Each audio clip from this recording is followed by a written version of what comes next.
बिस्मिल्लाहिर्रहमानिर्रहीम, अस्सलामुअलैकुम। Pakistan news 4K के साथ मैं हूं सना हुसैन। चलते हैं खबरों की जानिब।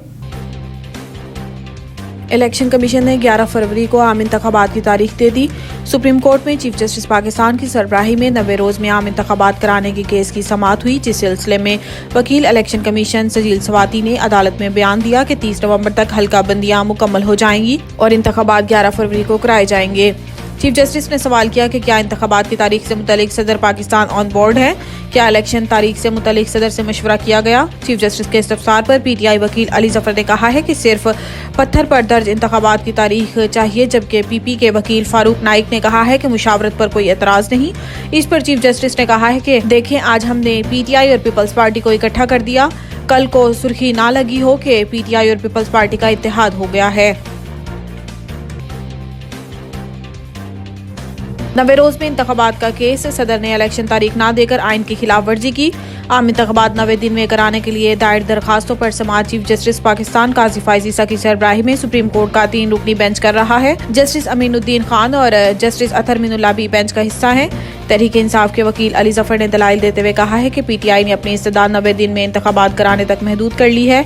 आइन के मुताबिक असम्बलियां तहलील होने से 90 दिन में इंतखाबात होना लाजिम है, जिस पर चीफ जस्टिस ने कहा है कि 90 दिन में इंतखाबात की इस्तदाद तो फिर गैर मुअस्सर हो गई। पिछली समाअत पर कह दिया था कि 90 दिन में अब इंतखाबात मुमकिन नहीं है। चीफ जस्टिस पाकिस्तान ने PTI के वकील से कहा है कि जब सदर ने हमसे कुछ कहा नहीं तो फिर आप खत हमारे सामने क्यों पढ़ रहे हैं। सदर के खत का मतन भी काफी मुबहिम है।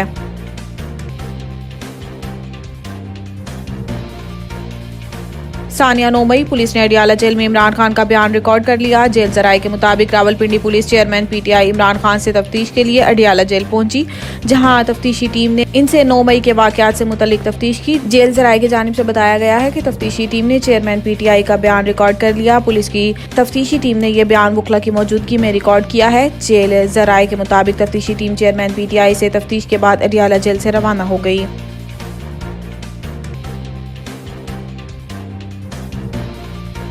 जियाला कैंप में इसराइल का दूसरा हमला, शहीद फलस्तीनियों की तादाद 9000 के करीब पहुंच गई। गैर मुल्की मीडिया के मुताबिक 24 घंटों में गजा पर इसराइली तैयारों की बमबारी से मजीद 250 फलस्तीनी शहीद हुए, जबकि इसराइली जाहिरियत से शहीद होने वालों की मजमूई तादाद 7900 से तजावुज कर गई। अल नसर स्ट्रीट पर बेकरी के सामने जमा अफराद पर बम गिराया गया। इमदादी कार्रवाइयों के लिए जमा अफराद और एम्बुलेंसेज पर भी मिसाइलों से हमला किया गया, जिस पर बड़ी तादाद में अमवात हुई।